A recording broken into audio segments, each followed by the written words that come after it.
Hi friends, आप सभी का बहुत बहुत स्वागत है आपके अपने YouTube channel home science with Kanchan. मित्रों, आज जो है हम पढ़ेंगे फर्स्ट पेपर है यूजीसी नेट का, जो कि ये कॉमन पेपर है, जनरल है, सबके लिए है।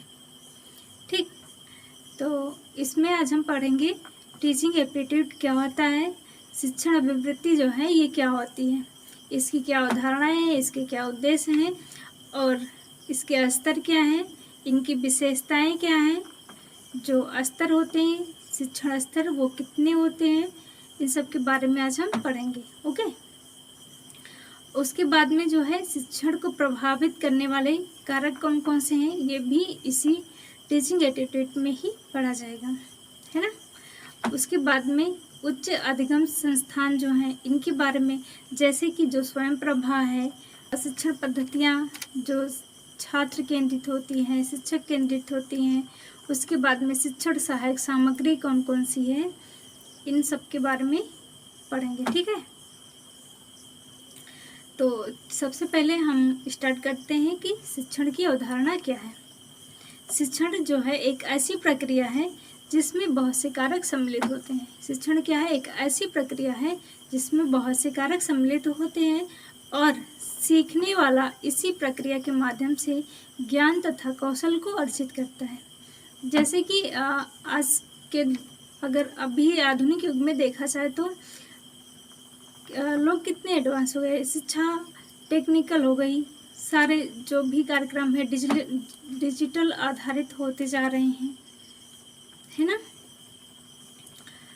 तो क्या है, अर्जित करते हैं और अपने लक्ष्यों की प्राप्ति करते हैं।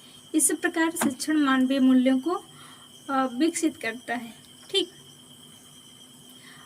कुछ विद्वान हैं जिन्होंने अपने अपने मतानुसार कुछ परिभाषाएं दी हैं। जैसे कि रियांस ने क्या कहा है, दूसरों को सिखाना, दिशा निर्देश देना, उन्हें निर्देशित करने की प्रक्रिया ही क्या है, शिक्षण है। रियांस क्या कहते हैं, जैसे दूसरों को हम सिखा रहे हैं, दूसरों को सिखाना, दिशा निर्देश देना और उन्हें निर्देशित करने की प्रक्रिया ही जो है शिक्षण कहलाती है। अब आते हैं गेज। गेज क्या कहते हैं, गेज के अनुसार अगर देखा जाए तो शिक्षण एक पारस्परिक प्रभाव है जिसका उद्देश्य दूसरे व्यक्तियों के व्यवहारों में अपेक्षित परिवर्तन करता है। क्या करता है, दूसरे व्यक्तियों के व्यवहारों में परिवर्तित करता है, वही क्या है, शिक्षण कहलाता है। ठीक, और बीओ स्मिथ के अनुसार देखा जाए तो इन्होंने क्या कहा है, अधिगम को प्रेरित करने वाली क्रिया शिक्षण है। बीओ स्मिथ महोदय के अनुसार इन्होंने कहा है कि जो शिक्षण है वो क्या है, अधिगम को अभिप्रेरित करने वाली प्रक्रिया शिक्षण है। ठीक, अब देखेंगे कि जो शिक्षण है इसकी प्रकृति क्या है, प्रक्रिया क्या है। शिक्षण की प्रकृति सकारात्मक होती है, जो कि शिक्षण की प्रक्रिया के माध्यम से पूर्ण होती है। शिक्षण की प्रकृति कैसी होती है, ये सकारात्मक होती है और जो कि शिक्षण के माध्यम से पूरी की जाती है, पूर्ण होती है। शिक्षण की प्रकृति विद्यार्थियों के संज्ञानात्मक, भावात्मक, क्रियात्मक पक्ष को अभिप्रेरित करती है।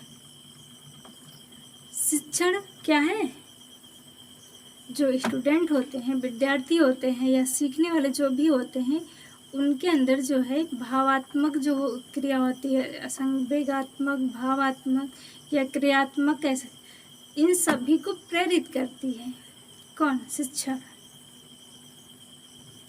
ओके, और शिक्षण प्रकृति को निम्न रूपों में समझा जा सकता है, जैसे कि शिक्षण कला एवं विज्ञान दोनों है। क्या है, कला और विज्ञान दोनों है। शिक्षण एक त्रिध्रुवीय प्रक्रिया है। शिक्षण क्या है, त्रिध्रुवीय प्रक्रिया है। कैसे, इसमें कौन होता है, शिक्षक होते हैं, और दूसरा कौन होता है, शिक्षार्थी होते हैं, और तीसरा पुस्तक या पाठ्यक्रम। तो क्या हो गया, ये तीन हो गए ना, ऐसे ट्रायंगल बन गया, इसलिए इसको कहा गया है जो शिक्षण प्रक्रिया है ये त्रिध्रुवीय प्रक्रिया होती है। अगला क्या है, शिक्षण उद्देश्यपूर्ण प्रक्रिया है। क्या है, उद्देश्यपूर्ण प्रक्रिया है। शिक्षक, बालक और पाठ्यक्रम।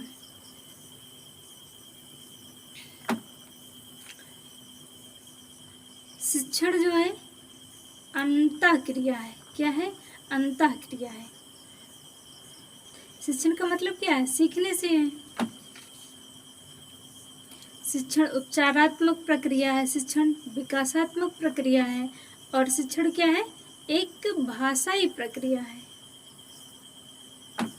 शिक्षण एक भाषाई प्रक्रिया है। ओके, आई होप इतना समझ में आ रहा होगा।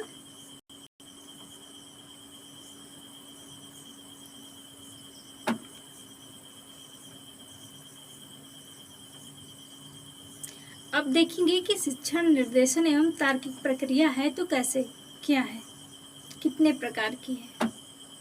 तो शिक्षण के जो निर्देशन तार्किक प्रक्रिया है, इसके कई स्तर हैं, जैसे कि अन्वेषण, विस्तृत,